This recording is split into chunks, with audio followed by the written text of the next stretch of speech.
The publish to the web option is a great resource or a great option if you want to share a document or a spreadsheet or a presentation without actually going up to the share button and sharing the actual document. And it's also a good way for students to create very basic websites or to create interactive presentations without sharing the document outside of their school or district. So when you have a document like this one here, you would go up to File and you would go down to Publish to the Web.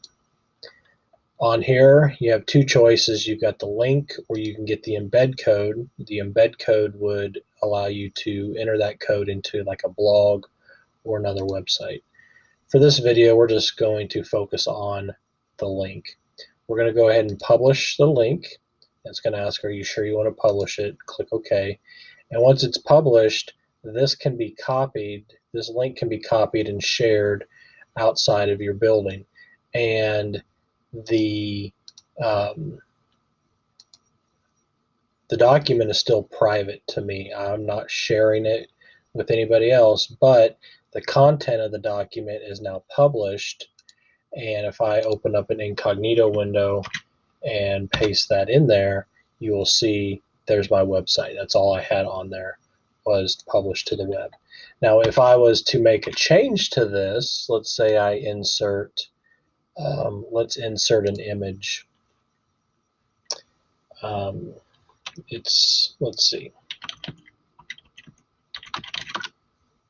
It's close to Thanksgiving, so let's just insert a Thanksgiving image, and it'll insert right on there. Any changes that are made will go ahead and be made on that published document. It's not, it won't be made ahead of time. I mean, it won't be made in real time. It'll take a few minutes, but those changes will be made. We'll come back and check this in a few minutes. And we'll also go back down to publish to the web, and you can see we have here automatically republish when changes are made. That's checked, so it will republish and those changes to the same link, so you don't have to have those resend the link out or put it out in your LMS or your website or wherever. It'll be the same link.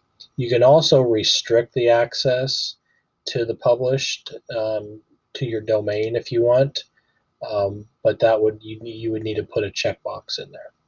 So let's look at the other two publish settings because they're a little bit different. So this is a slideshow. Again, I just made this, so it's private to me.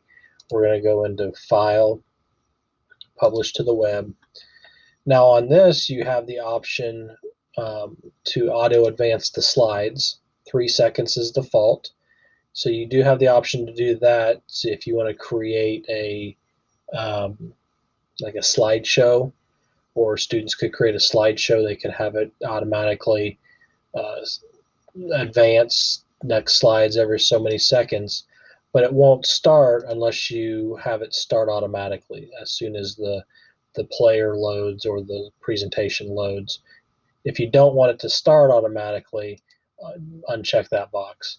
That would be the setting. You would uncheck that if it's some sort of interactive presentation where they may have links or something else where you could have it act similar to a website where they could link to other pages within that site.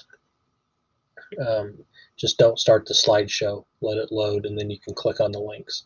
But again, you would publish, and then you get the link to share here.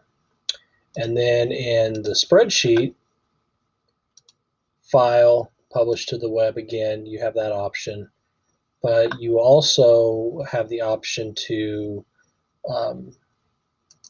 publish individual sheets or the entire document. You can also publish it as a web page format or these other formats.